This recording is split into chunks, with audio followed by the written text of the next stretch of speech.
ahora vamos a continuar con el arte del Renacimiento veneciano y vamos a continuar con el camino marcado por Mantegna, Bellini, Giorgione y ahora con Tiziano, que ustedes verán que hasta qué época vive, ¿no? Como les decía en el video anterior, el arte florentino ha continuado su camino, y en este momento en el que Tiziano está pintando en Venecia con el estilo colorista sensible veneciano, en Florencia y en Roma ya están trabajando Leonardo, Rafael y Miguel Ángel, ¿sí? Les comento porque son contemporáneos y yo no puedo trabajar con todo ese volumen de artistas ni de obras en simultaneidad. Así que seguimos con la escuela veneciana hasta Tiziano y después vamos a continuar con el Renacimiento en otras latitudes, para después volver a la época o al momento en el que están Leonardo, Rafael y Miguel Ángel.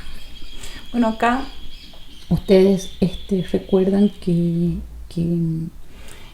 este artista es un artista que trabajó, fue discípulo de Giorgione y tiene una formación en relación con el arte particular, digamos, porque sigue estos lineamientos de Giorgione. Sin embargo, él hace la diferencia porque la conquista de la realidad de Giorgione es melancólica y se basa en la contemplación y en ese análisis interior, ¿no?, que hace de los temas, y anclados también en una visión poética del mundo, ¿no?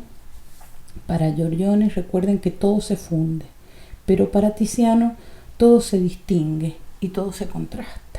Vamos a ver esta obra que se denomina Amor Sacro y Amor Profano. No es de las primeras obras, pero empiezo por esta porque me parece que es bastante interesante. Aquí el tema, como ustedes verán, es de alguna manera hermético, al estilo de Giorgione, ¿no? Hay dos mujeres que están sentadas en un paisaje sobre un sarcófago y hay un angelote, un putti allí, y están inmersas en un paisaje. El nombre Amor Profano y Amor Sacro se lo han puesto después porque es un tema que va a ser más común posteriormente, pero no es el nombre que él propiamente le da a la obra. Estas dos mujeres lo que personifican es el sentido mítico y el sentido arcano, les diré, de la hora y del lugar. Ustedes ahí verán que es el ocaso, ¿sí? Tiziano lo que propone acá es un juego de contrastes. Eso va a ser común en toda su obra, los contrastes, que no lo hemos visto hasta acá, porque ustedes recuerden todo el arte florentino sin contrastes, sino con aquella estructura lógica en la que la unidad de la obra estaba dada por esta noción geométrica matemática de la perspectiva. Y además cada uno de los detalles, ustedes recuerden, podía recortarse y cada uno valía como una unidad que contribuía a la unidad de la obra. Acá hay unidad y es una obra armónica también, pero está marcada por contrastes. A simple vista ustedes la ven y ya pueden ver por lo menos los contrastes de color.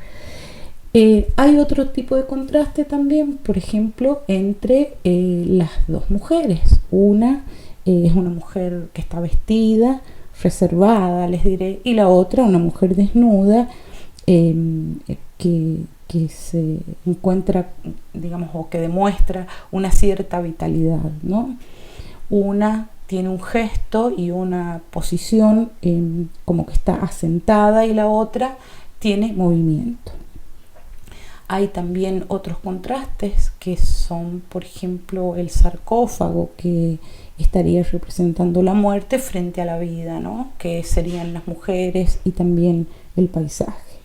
Las verticales estarían marcadas por las mujeres, a lo mejor el árbol, este árbol que está atrás, que se continúa con el niño. Estos serían ejes verticales, pero están perfectamente articulados con los ejes horizontales, que estarían dados por el sarcófago y las distintas líneas del paisaje, incluidas las líneas que marcan allá detrás del horizonte, que son marcadas por las nubes.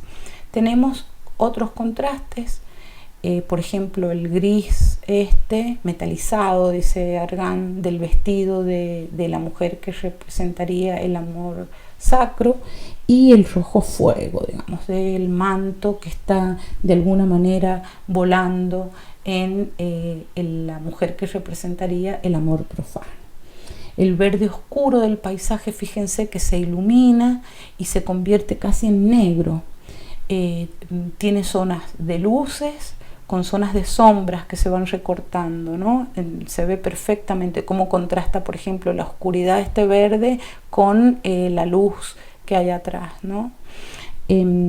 Esos valores temáticos, como el caso de las dos mujeres, o de la muerte y la vida, o de la naturaleza y la humanidad, por ejemplo, tanto como los elementos visuales, luces y sombras, colores, todo establece distancias. ¿Por qué? Por eso que les dije, porque él distingue las cosas y las contrasta. Ahí tienen un detalle de una de las mujeres para que vean ustedes el tratamiento pictórico. Ustedes recuerden, por ejemplo, a Piero, cuando veíamos detalles por ejemplo, del rostro de aquella mujer de aquella pintura, que está el rostro de una mujer. ¿Se acuerdan del matrimonio? Que tenía acá, por ejemplo, una línea que distinguía el cuello del rostro. En este caso, si hay una línea de contorno, pues se disipa porque está trabajada después con claroscuro, se distingue la figura perfectamente, pero el tratamiento de claroscuro y el colorismo, fíjense cómo va sutilmente, digamos, con distintas capas, haciendo los claroscuros con pasajes que son realmente perfectos. Inclusive fíjense en el ojo, ¿no? Son unos pasajes de color perfecto, no es un color plano, llano, sino que mezcla, por ejemplo, en este caso el rosado con el naranja, con el amarillo, ¿no? Bueno, y les muestro otro detalle para que vean ustedes el realismo que tiene en los detalles, el gran realismo de los detalles, a pesar de la técnica que él usa, que ahora lo vamos a ver. Inclusive fíjense cómo distingue los materiales, los vegetales, los metales, lo atmosférico, las carnaduras, la piedra. Es decir, todos esos materiales están trabajados con muchísimo realismo. Les voy a mostrar esta super pintura, que es la Asunción de Santa María dei Frari. Es la Asunción de la Virgen, y así nomás en esta foto ustedes ya pueden ver el impacto, el gran impacto que tiene el color, ¿no? Tiziano no ignora los grandísimos triunfos romanos de la pintura monumental. Ustedes piensen que ya Rafael, Miguel Ángel están pintando en Roma, y esas pinturas descomunales, impactantes, son conocidas por Tiziano. Él, ahí se las muestro más de cerca, él pone allí una emoción visual que se puede perfectamente comprender en esta especie de instantánea. Aquel intimismo que tenía el estilo de Giorgione, aquí ha desaparecido. Tiziano monta un andamiaje, digamos, para armar esta obra, una máquina, dice Argan, sin órdenes de planos, es decir, no estaba acá el primer plano, después el segundo, que va haciendo así la profundidad, ¿no? Él ni siquiera se preocupa por la lógica de este trabajo, sino que él hace constatar la realidad del milagro con la pintura. El cielo, si ustedes se fijan, es una gran luz amarilla, dorada, radiante. Se nota mucho, sobre todo ahí, ¿no? Cómo irradia luz el cuadro, ¿no? Radiante, que irrumpe desde el fondo, es decir, que viene desde atrás y se une a la tierra, se mezcla para llegar a la tierra, aparecen estas nubes, estos como vapores allí, ¿no? Y las luces de la tarde ahí atrás. Del fondo de esta luz emerge Dios, allá está arriba. Fíjense que este cielo además está plagado de putti, ¿no? Aparece entonces Dios y pareciera, ahí fíjense que está oblicuo, ni siquiera está derecho. Piensen en Piero, no lo hubiera puesto oblicuo, pero Tiziano lo pone oblicuo porque así genera una cierta tensión y aparece allí como flotando, como volando o como nadando, porque no en el medio de la luz. La Virgen, que está justo en el medio, por supuesto, aparece erguida sobre las nubes y entre los ángeles, que son cantidades, fíjense, cantidades de ángeles, de putti. La imagen de la Virgen pareciera que estuviese rotada, fíjense, y eso es por los pliegues del manto, que están a la vez hinchados como si fuera la vela de un barco, ¿no? a la que le da el viento. Eso es muy notable porque esa torsión genera una espacialidad en una imagen que está en un plano más allá, ¿no? Que está en el cielo, pero tiene ese gran movimiento rotatorio. La nube está llena de putti y se va a manifestar como una realidad física, tiene su propio peso, tiene cuerpo. Es por eso que de alguna manera obstaculiza la llegada de esta gran luz a la Tierra, ¿sí? Es decir, que proyecta sombra. En ese sentido es una realidad física, ¿no? En la parte inferior están los apóstoles, que de alguna manera salen de las sombras y son iluminados intercaladamente por esta luz que proviene del cielo, por esta luz radiante, ¿no? Y algunos, los que están más lejanos, fíjense en estos, por ejemplo, en estos que están acá o en ese que está allá, que aparecen inclusive como contraluz, ¿no? Mientras todos levantan los brazos y las cabezas para mirar este cielo que pareciera que está encendido.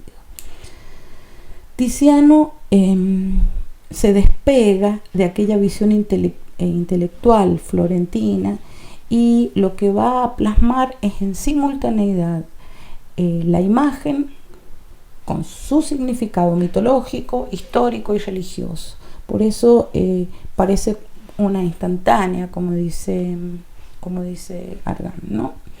La técnica es una técnica veneciana. Él de alguna manera prosigue el camino de Giorgione, pero a la vez cambia de senda, ¿no? Porque Giorgione va a seguir esta evolución de su pensamiento y va a hacer esta elaboración interna de los temas desde una mirada poética.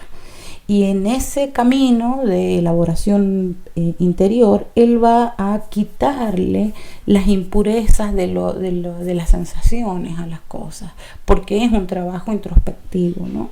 En cambio, Tiziano lo que hace es sacar a la superficie todos los valores del espacio con una técnica que es rápida, para darle inmediatez a los efectos que él necesita representar, ¿no? Él prefiere grandes formatos con grandes extensiones de color. Acá eso se nota, ¿no? los colores es de alguna manera como si se desparramaran. Cuando en la primera foto que les mostré, cuando uno lo ve de lejos, pareciesen planos donde los colores se desparraman, ¿no?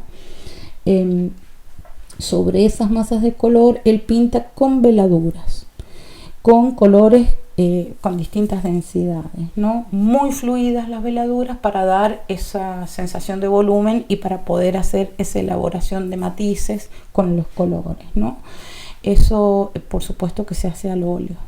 Él pinta al óleo y entonces tiene estos veladuras fluidas, casi translúcidas, y también tiene unos trazos muchísimo más densos que mezcla con barnices brillantes, ¿no?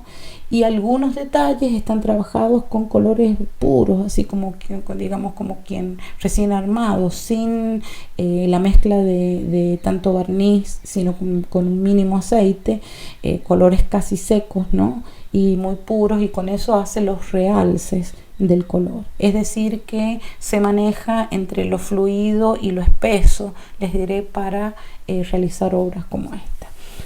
Como les dije, que él pinta al óleo y permite estos extremos en la densidad matérica con la que opera, ¿no?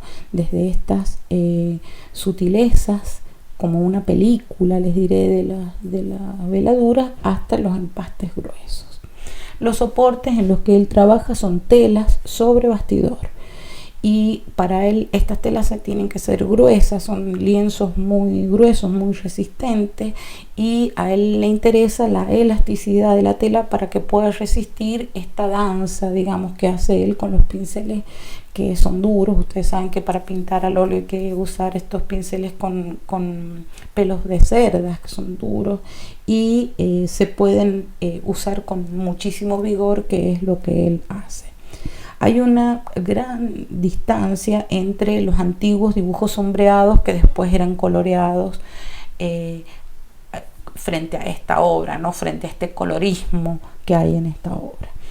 Él no es que haga un dibujo al principio, él hace un esbozo, que frente a la modalidad, el esbozo en sí mismo es un dibujo completo, les diremos, aunque no describe particularizadamente las cosas, sino que larga pautas generales, indica o es el índice o hace índices de los movimientos. Eso se hace con un esbozo, ¿no? No es un dibujo acabado al que después hay que aplicarle el color. Es por eso que frente a ese esbozo primero que hace, la pintura es la que guía el proceso de la pintura. Esto ya lo hemos visto también en Giorgione, como que en la propia pintura es donde se está construyendo el cuadro y no necesariamente en el dibujo previo. Acá hay un esbozo con pautas generales, pero el proceso pictórico se va desarrollando en sí mismo, digamos, con la propia pintura, y se encamina, o por lo menos Tiziano lo encamina, a lo que es el trauma visual, y de él al sentimiento, y así es como él profundiza esta emoción.